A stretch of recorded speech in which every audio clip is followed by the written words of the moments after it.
আমরা যদি বিরোধে লিপ্ত হই তাহলে পরাশক্তিগুলোর সুবিধা তখন আমাদের কাউকে দিতে হবে ট্রানজিট, কাউকে দিতে হবে সেন্ট মার্টিন, কাউকে দিতে হবে দেশের অর্ধেক। 24-এর ছাত্র নাগরিক অভ্যুত্থানের পরেও যদি সেই বিরোধ আমাদেরকে খায় তাহলে এতগুলো তাজা জেনজির রক্ত বৃথা যাবে। চিল্লায় বলো ঠিক কিনা? মনে রাখবেন, যখন আমি একা থাকি তখন আমি ব্যক্তি, যখন আমরা সবাই মিলি তখন আমরা শক্তি। What are the drawbacks and disadvantages of division, social and political division in the society? Disunity. আমরা যদি বিচ্ছিন্ন হই, একে অপরের যদি মারামারি করি, একজন যদি আরেকজনের কাফের ফতোয়া দেয়, আমাদের কি ক্ষতি? এক নাম্বার ক্ষতি হচ্ছে আমরা যদি বিচ্ছিন্ন হই আমাদের শক্তি কমে যাবে, আমাদের পাওয়ার আমরা হারাবো। আমাদের কি হারাবো? পাওয়ার। মনে রাখবেন, যখন আমি একা থাকি তখন আমি ব্যক্তি, যখন আমরা সবাই মিলি তখন আমরা শক্তি। এই শক্তি নিয়ে আমাদের সামনে এগিয়ে যাওয়ার দরকার আছে না নাই? তাহলে আমরা যদি নিজেরা বিরোধে লিপ্ত হই আমাদের ক্ষমতা, পাওয়ার ছুটে যাবে। আমরা এই পাওয়ার হারাতে চাই না, ঠিক কিনা বলেন? রব্বুল আলামিন ঠিক তাই বললেন।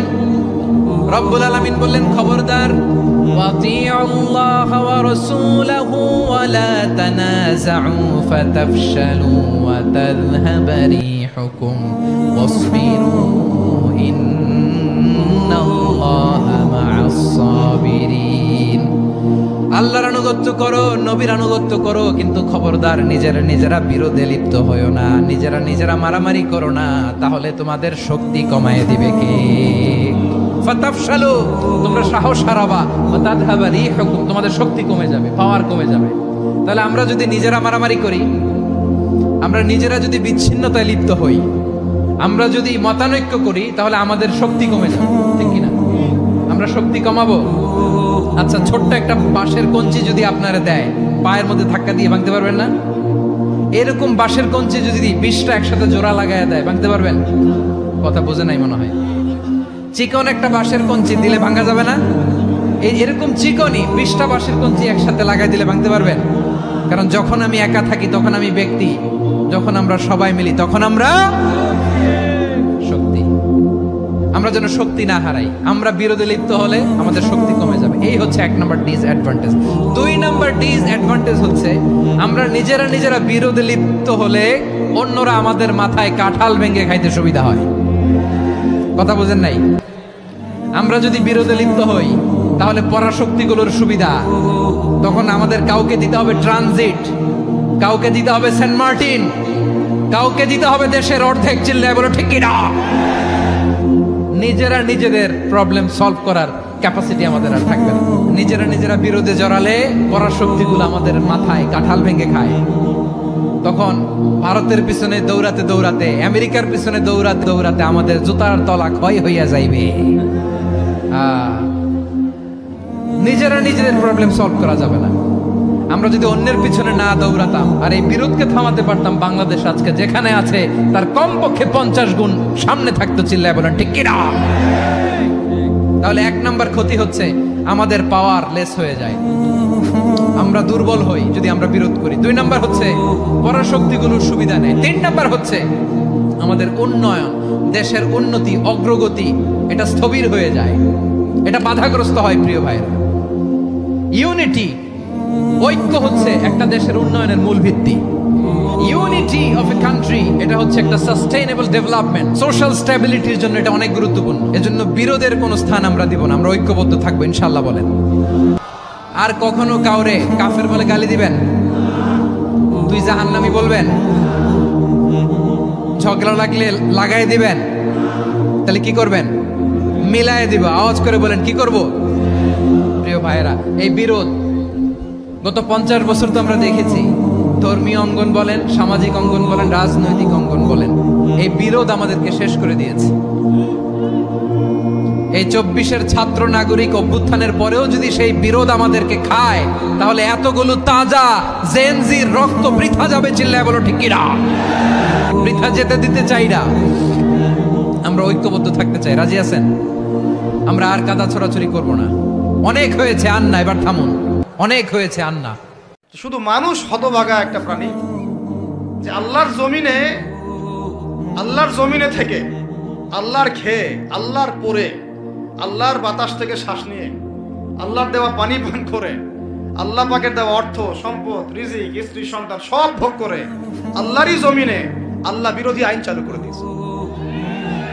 এই মানুষই একটা হতভাগা প্রাণী আছে। এমন কোন সৃষ্টি নাই আল্লাহ পাকের যে আল্লাহর তাসবিহ পাঠ করে না। শুধু এই মানুষই হতভাগা একটা সৃষ্টি। আমরা, আল্লাহ মাফ করেন আমাদেরকে, নামাজও পড়ে না। কি করে না? পাঁচবার দিনে বলা হচ্ছে হাইয়া আলাস সালাহ, হাইয়া আলাল ফালাহ, সাফল্যের জন্য আসো, সালাতের জন্য আসো, কল্যাণের জন্য আসো। কানে ঢুকে না, যায় না নামাজ পড়তে। কোরআন, ওই যে বললাম, বাসায়, সবার বাসায় কোরআন আছে। এমন কোন ব্যক্তি আছেন আপনারা যে আপনাদের বাসায় কোরআন নাই? প্রত্যেকের বাসায় আছে। এমনকি আপনার ফোনের মধ্যে অ্যাপসে আছে, খুলে দেখার সময় নাই। সময় কোথায়? মানে এত ব্যস্ত, সকাল থেকে রাত পর্যন্ত এতই ব্যস্ত মানুষ হতভাগা, কোরআন খুলে দেখার সময় নাই। আবার বলে, এসব কথা বললে আবার বলবে যে আমরা কি ইসলাম কম বুঝি? আপনারা ইসলাম বোঝেন, আমরা বুঝি না। আপনারাই মুসলমান, আমরা মুসলমান না, এইগুলো বলবে। উমর রাদিয়াল্লাহু আনহু ঠিকই বলেছিলেন আজকে থেকে এই 1400 বছর আগে, যে ইসলাম ধ্বংস হবে যখন দেখবা তিনটা বিষয় সমাজে চলছে। এক, দল্লাতুল আলেম, আলেমরা যখন পথভ্রষ্ট হয়ে যাবে তখন সমাজে ইসলাম ধ্বংস হয়ে যাবে।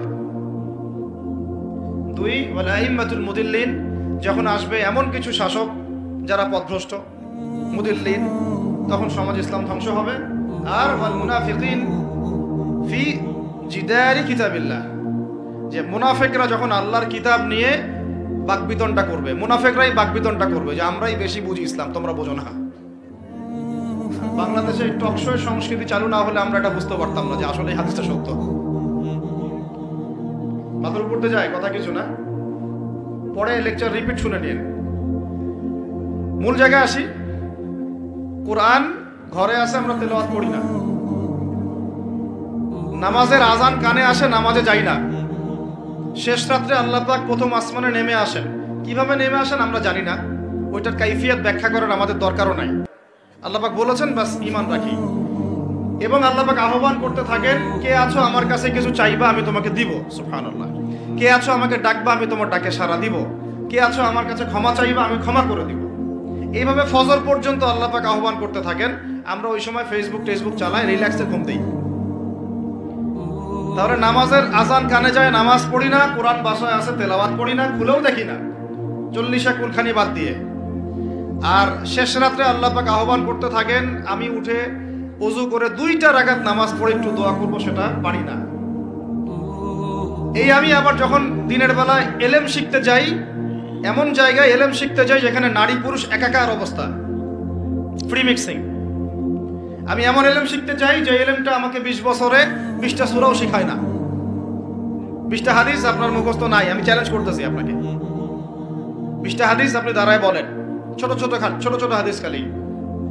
যেমন আমিরুল মুমিনিন উমর ইবনে খাত্তাব রাদিয়াল্লাহু আনহু قال قال رسول الله صلى الله عليه وسلم انما الاعمال بالنيات وانما لكل امرئ ما نوى فمن كانت هجرته الى الله ورسوله فهجرته الى الله ورسوله ومن كانت هجرته الى الدنيا يصيبها او امرأة يتزوجها فهجرته الى ما هاجر اليه। এরকম ছোট আপনি আমাকে 20টা হাদিস শুনান যারা 20 বছর পড়াশোনা করেছেন জেনারেল লাইনে। দাঁড়ান দেখি কার সাহস আছে। এরকম হুজুররা এসে বলেছে সলা, সে বলে যে ওয়াজ সুন্দর নাই। কেন? তারে আমি শুনে নাই কেন? আরে গাছে চিনলো, মাছে চিনলো বনের হরিণে, আমরা নবীর উম্মত হইয়া নবী জানরে চিনলাম না। মারহাবা। সে বলে যে ওয়াজ সুন্দর নাই, এগুলো কেন বলিনি? কেন এখানে আরব শেখরা এসে এগুলো বলে না? তার ওয়াজ সুন্দর নাই, শুনতে যাওয়া যাবে না, মজা নাই। কি নাই? মজা নাই। সে বলে যে তারে কেন কিস্সা শুনাই না, তারে কেন কাহিনী শুনাই না, তারে কেন গজল শুনাই না, তারে কেন লাফালাফি নাচানাচি শুনাই না। ওয়াজ সুন্দর হয় না, যাওয়া যায়। এনে গেলে খালি নামাজ, এটা জিনিস হইলো। কি হয়েছে নামাজ না পড়লে? আল্লাহ রহমত ছাড়া কি কেউ জান্নাতে যেতে পারবে? নামাজ পড়ে কিলাম? এইগুলা বলে সেগুলো বলে। আল্লাহ তাআলা বলছে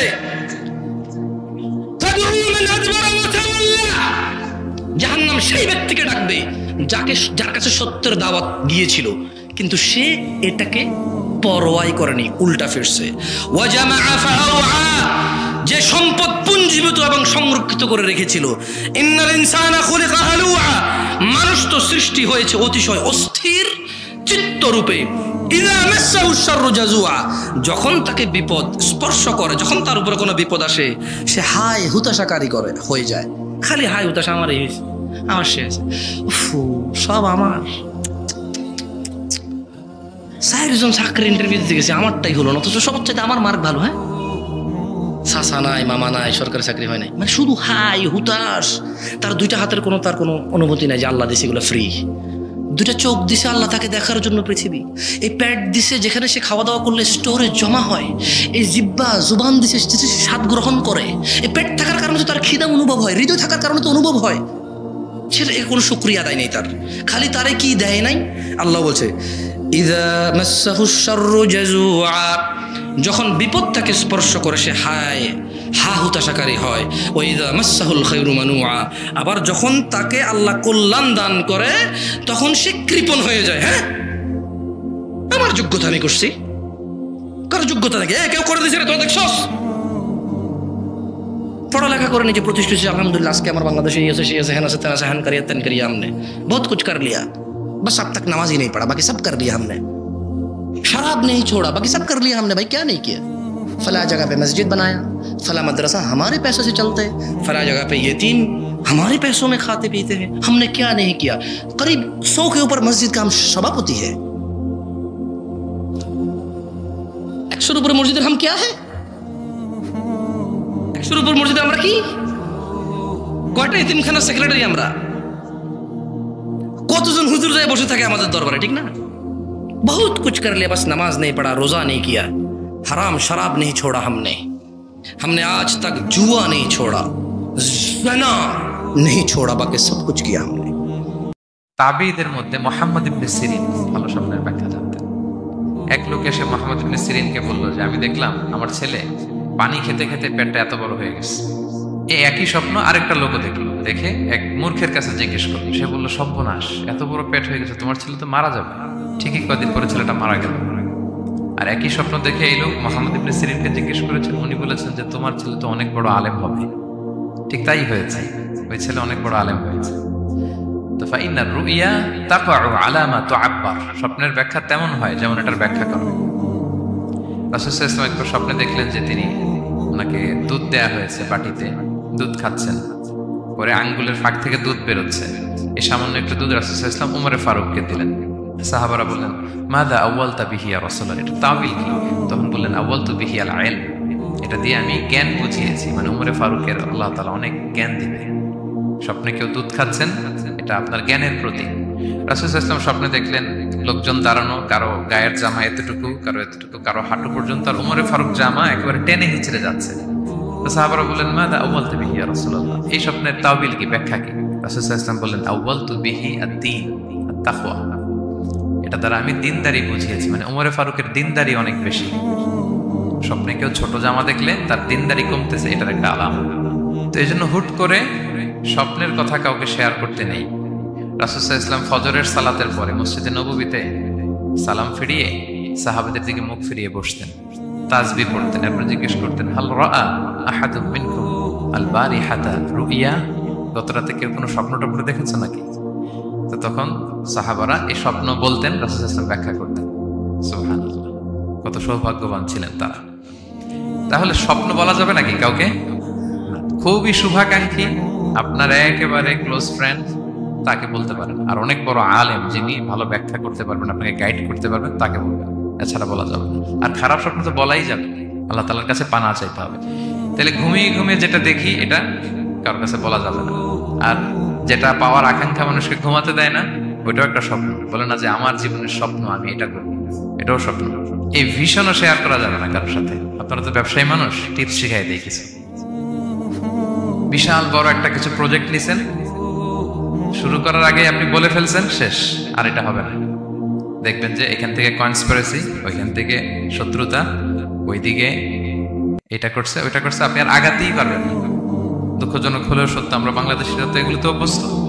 সবার মধ্যে কম বেশি জেলাসি কাজ করে ন্যাচারালি, আমাদের বাংলাদেশিদের এটা আরো বেশি। আমি আমার প্রায় আলোচনাতে বলি যে আমাদের জাতীয় খেলা হাডুডু হওয়ার কারণ হচ্ছে এই খেলার ধরনটাই এমন, একজন সামনে যেতে চায়, 10 জন পা ধরে পিছনে টানতে চায়। তা আপনি আপনার ভিশন শেয়ার করলে বিপদে পড়ে যাবেন। আপনি প্রপার হোমওয়ার্ক করবেন, গ্রাউন্ড ওয়ার্ক করবেন, কাউন্সিলিং করবেন, প্রজেক্ট দাঁড় করাবেন, লঞ্চিং প্রোগ্রামের দিন সবাইকে জানাবেন। সব রেডি, এবার আর কেউ কিছু করতে পারবে না, দাঁড়াই গেছে, সব রেডি। লঞ্চিং জাস্ট একটা ফর্মালিটিস, তারপরে আমার কাজ শুরু হবে। কিন্তু আপনি আগে যদি সবাইকে জানাই ফেলেন, হবে এটা? স্বপ্ন শেয়ার করতে নেই।